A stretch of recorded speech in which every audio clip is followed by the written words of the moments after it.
Hello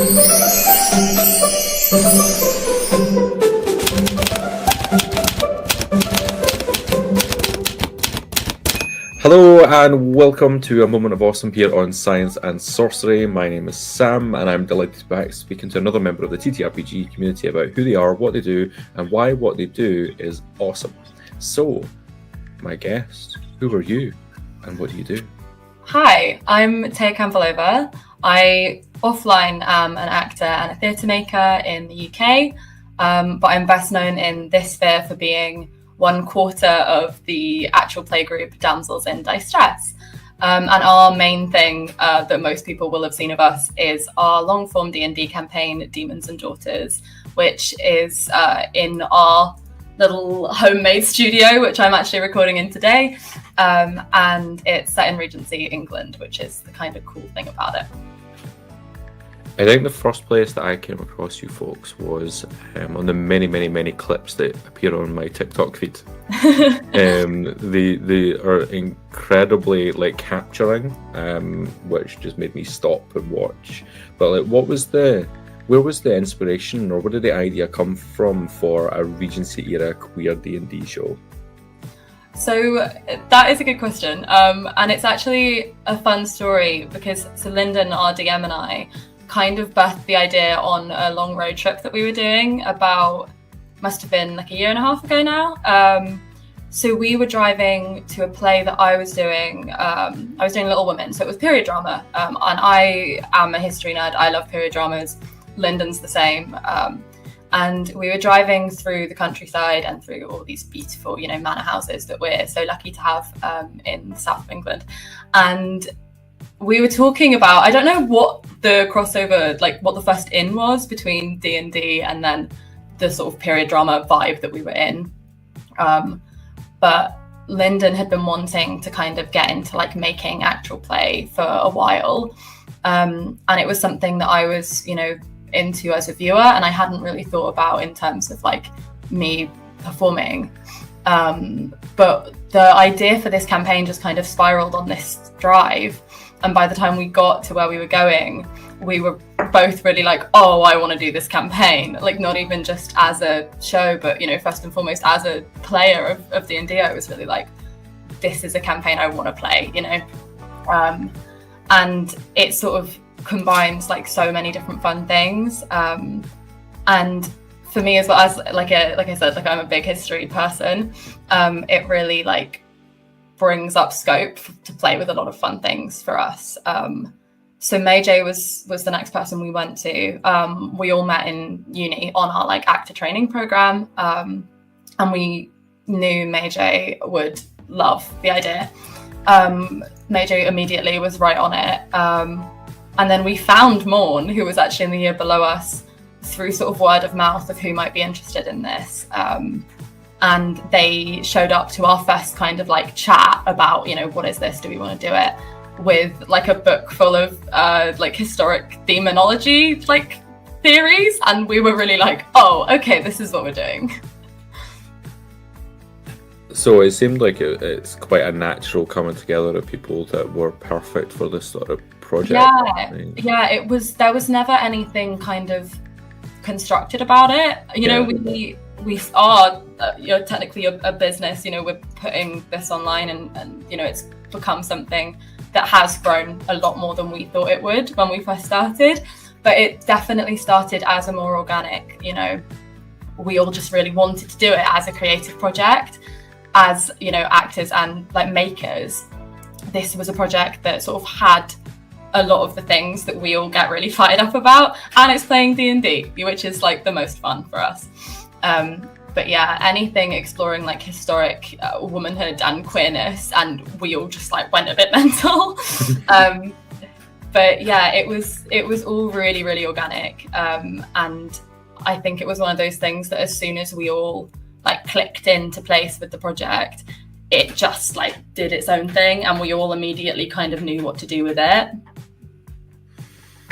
It's a really kind of fascinating setup in the sense that a lot of people will start with an actual play that's online and that everyone's in separate places, but you've all jumped right in with an in-person kind of video style. Yeah, I think one of the ways that Lyndon's described it is it's kind of obvious that we're also all theatre people. I think obviously there's that Venn diagram of like D&D people and theatre kids. But for us, you know, we are all, you know, actors by profession. You know, we all trained, we're all jobbing, you know, we do our auditions. Me and Meije have started a little theatre company, so we're like devising shows, making shows. And so, you know, it was never a question for us of like the format. You know, we knew we might not have a budget for a big studio, but we have good charity shops where we can find really cool set pieces and costumes, and you know, that's our kind of bread and butter anyway, because we're used to doing that for, you know, theatre shows. And it was important for us, you know, that we were doing this as actors. You know, that was one of the things we were really excited about, was especially for, you know, the three of us players, the characters that were emerging like already at this point in the conception of the show. And yeah, for us, you know, so much does come from being sat at the table with each other and having that like live response from each other. So yeah, it was kind of an audacious move for us to have built this and to have just jumped straight in. But it was one of those where, you know, we kind of already had those skill sets and those interests, and you know, a lot of the like lighting rigs and stuff. You know, Lyndon does headshot photography as well on the side, so we had a lot of stuff, and it was just a case of, you know, putting it all together. Yeah, it seems like it's similar to what like a lot of other people do, in that you are bringing together the skills that already exist, amongst everybody that's involved. But like that seems again just like a perfect mix of what you can go ahead and do in this way. Can you tell, like, for anyone who's not tuned in the past, like we mentioned Regency era D&D, but what's the kind of vibe, what goes on within this show? So Demons and Daughters is the story of three young ladies, and it starts in the spring of 1820, and it starts very slow. It starts, you know, with a lot of like Regency village life, and I think definitely in those early episodes we play a lot more into the like Regency tropes, you know, that people see on Bridgerton and, you know, in Jane Austen books. There's a lot of like village life gossip, scandal, all of that. Plus, you know, we're doing perception rolls. And then a few episodes in, the girls find out their fathers have gone missing. And that's kind of our in. And as they start investigating, they kind of uncover this like hidden world that their fathers were embroiled in. And, you know, there's demons running rampage in the streets of London.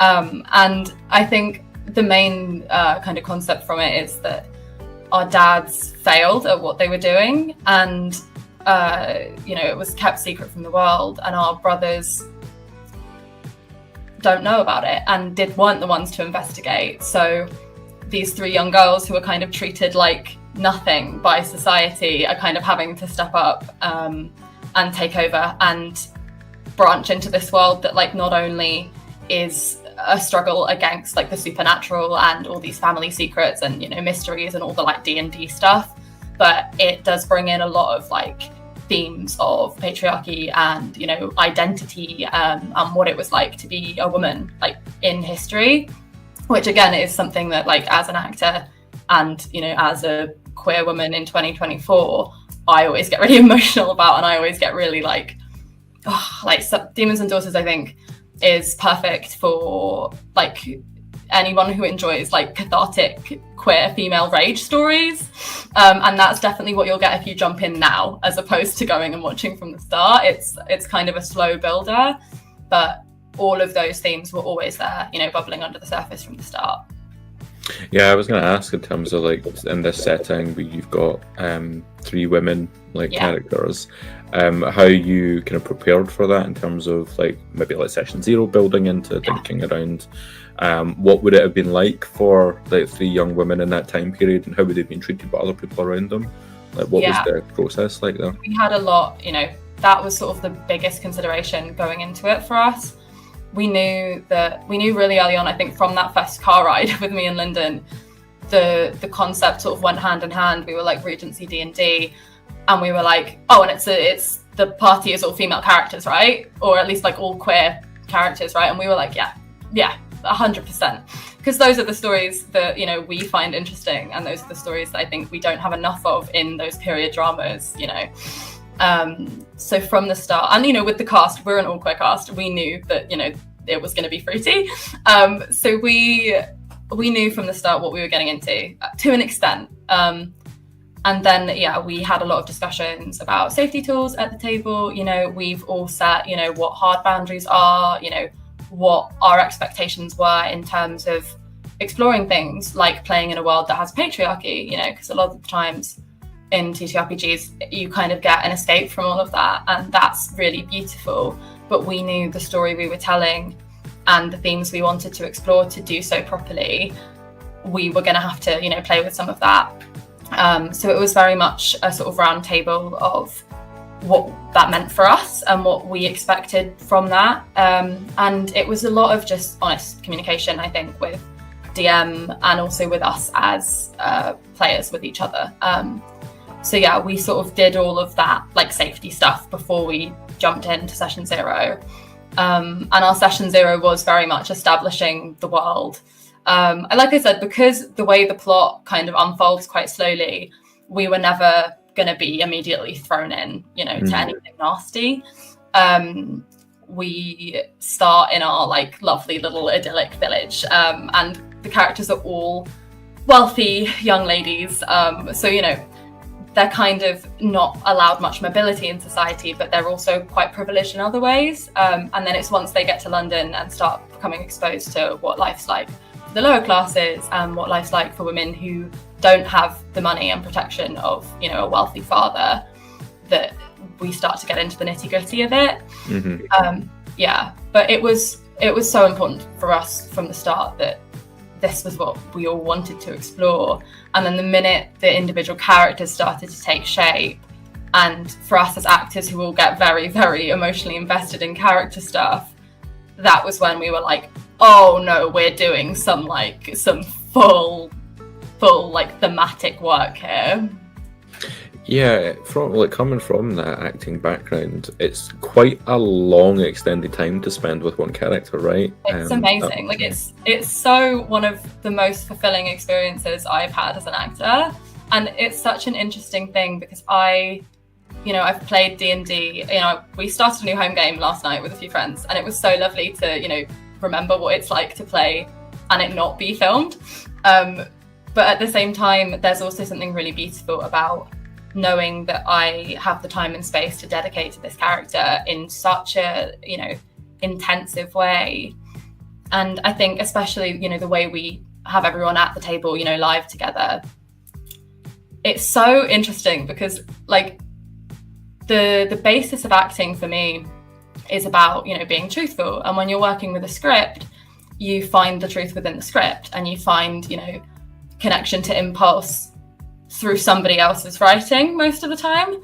And then performing, you know, playing D&D in kind of a performance actual play scenario, it's so interesting because all of those instincts are actually instincts, you know, and there is that level of truth. For me, I find is so much easier to access. And like you said, I mean, it's a long time. We've been playing these characters for either almost a year or just over a year now. And yeah, the growth they've all experienced is so huge. But yeah, I've never known a character as inside out as this, and that is one of the things that makes it like the most exciting. And you mentioned about like thinking about that thematic work. Is dramaturgy something that's been part of like that? Have you been doing that just as the four of you, or is anyone else fed in order to build? So we don't have, you know, like a separate dramaturge at the moment, but dramaturgy was something that we're lucky enough really focused on at the course that we were all trained on. So we all trained at the University of Winchester, and there's such a huge focus on making theatre on that degree. There's a lot of focus on devising and on, you know, what that means. So I would say that everybody kind of was coming to the table with a base like understanding of what that meant and, you know, what your job was as a performer within that.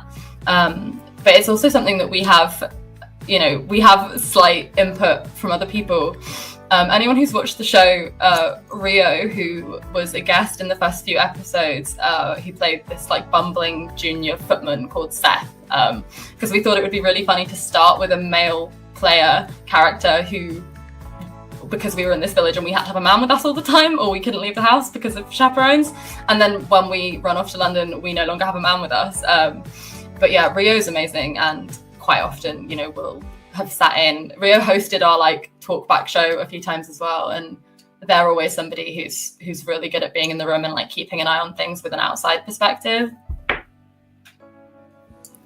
It's really, really nice to have that. Like, I think like a lot of shows don't like have those things, and so like to have that additional layer of people feeding in, or the experience that you all have as well, I think is quite unique. I think especially amongst the UK based.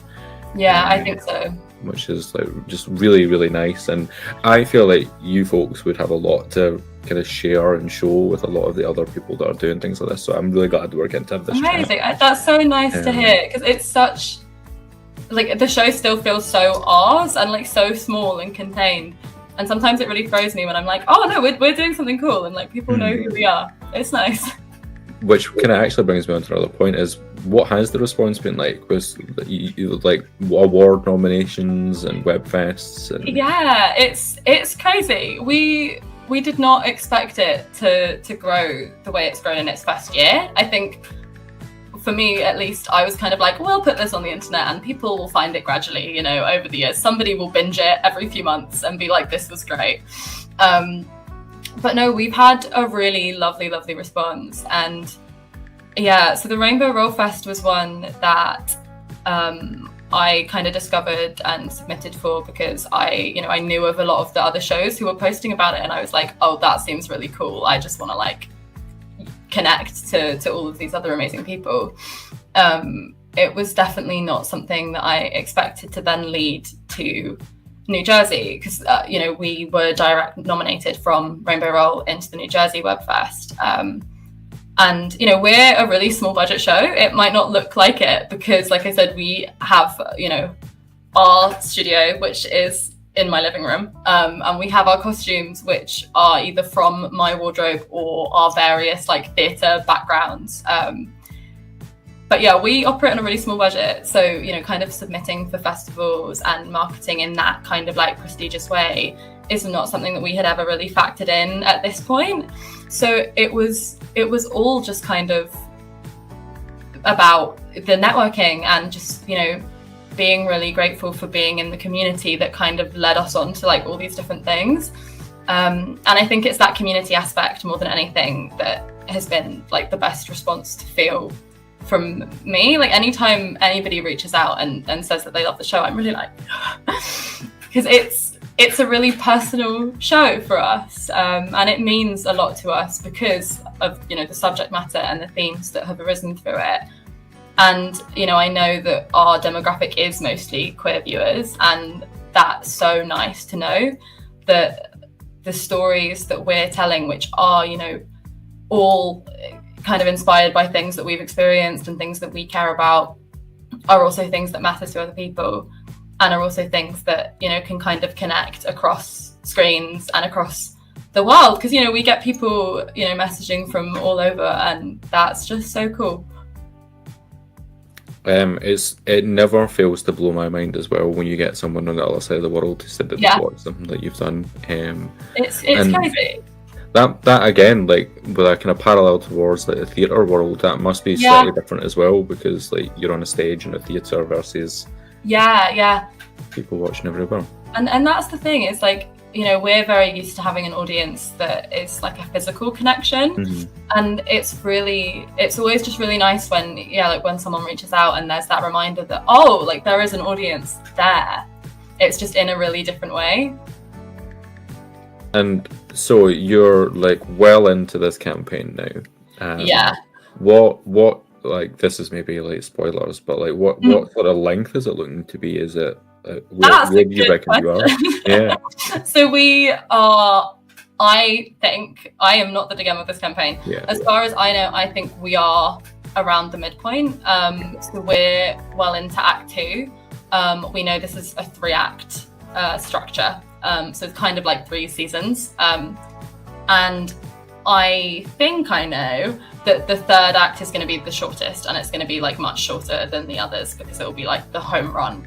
And that will probably be the most classic D&D TTRPG arc. I think that's where we'll have our like boss battles and all of our really intense stuff. Because we quite often say, you know, we're a D&D show, but we have so little combat. We have so little mechanics in the first act. I think this second act that we're like coming in quite into the meat of now is where it starts to, you know, feel like we're really like playing the game as well as like playing the characters and the story. So yeah, it's in terms of length. Yeah, we're around the midpoint, potentially further. But I'm not allowed to know things about, especially the length of Act 3 coming into Act 3. But yeah, so we've just kind of wrapped up one like story arc with what's currently streaming, and the episode that comes out next week, which is, I don't know the date of it.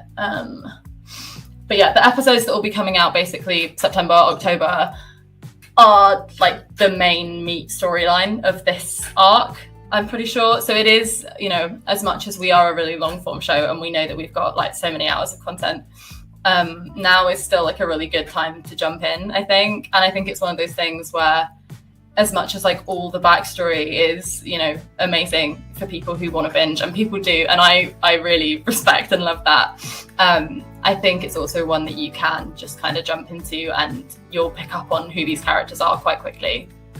It is one of the bigger struggles for those kind of longer campaigns is people being able to jump in and out. So especially if there's, I always find if there's less of the combat, like episodes that are quite, you need to really know what's going on. If it's much more of the role play heavy stuff, it's much easier to jump in and know what's happening. Now, I noticed, like at the time of recording, it's the middle of September, that you posted earlier today on your Twitter about never being more terrified of an episode airing this week, or specifically next week. So I imagine there's big things coming. Yeah, like I said, we're moving into, I hope to God, the main meat of like this middle arc. And I'm so scared because I did something as a player that I don't know when this is airing, but if anybody is watching this who watches the show and knows what Rosalind did in the episodes that are currently airing in mid-September, I hope you're nice and forgiving to my girl, because she did her best. I made a very bold move as a player that I was actually really not worried about, but just very like, okay, this is a choice that as a player is potentially changing the narrative of the whole campaign. And I did that. And a lot of stuff happened because of it. A lot of stuff was kicked off. We like big my character, who is, you know, the most, I would say, the moral compass of the group, and the one who kind of has a lot of internal struggle but really tries to like keep everyone together. For me, it was a really like terrifying experience to be the one to make this like huge, like scary narrative like decision. But yeah, people will know what I mean if they've seen these episodes, and I hope they're nice about it.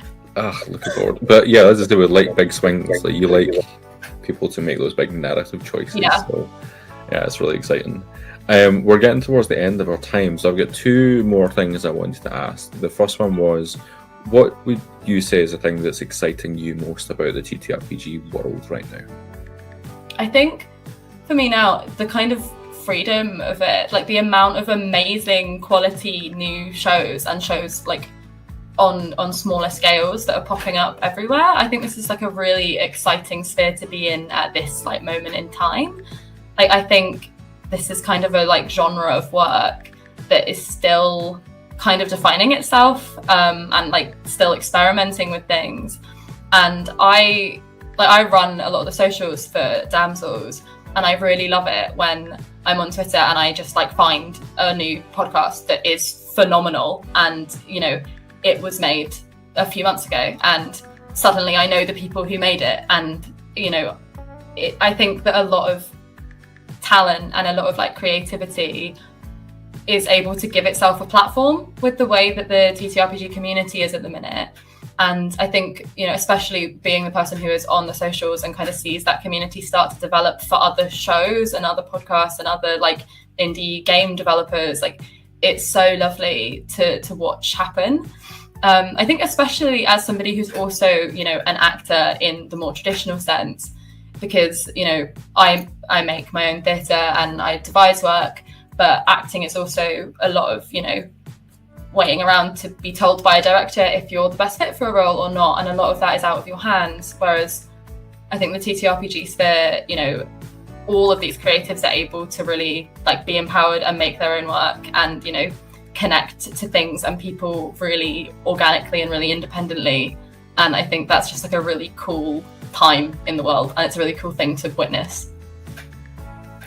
That whole answer resonates with me. Thank you so much for coming along to have this chat. The time has just disappeared from us, but last thing then is, where can people find out more about you and about Damsels? So I'm on Twitter as Taya Campbell-Over and Instagram. You can find various things that I do on both of those. Damsels in Dice Stress is on, we're on Instagram, Twitter. Our show is, you know, complete on YouTube and streams on Twitch. We're Damsels in Dice Stress on basically all the socials. You mentioned our TikTok right at the start, which is weirdly, I think, our biggest platform at the minute. And I'm really glad that's resonating because I make the TikToks and I think they're like really funny. So yeah, we're Damsels in Dice Stress on everything except Twitter, where we're Damsels D&D because the name didn't fit. Lovely. Yeah, thank you so much for coming and have a chat with me. I've really enjoyed this. I'm looking forward to seeing whatever this big swing is. Take the time to talk to me. No, an absolute pleasure. And folks, if you've been watching along at home, please do go and check out the links that are alongside this video to check out everything around Damsels. And we'll be back soon with another incredible guest. We have so many amazing people that I'm chatting to, so I feel very lucky. Take care, and we'll see you all again very soon. Goodbye. Bye.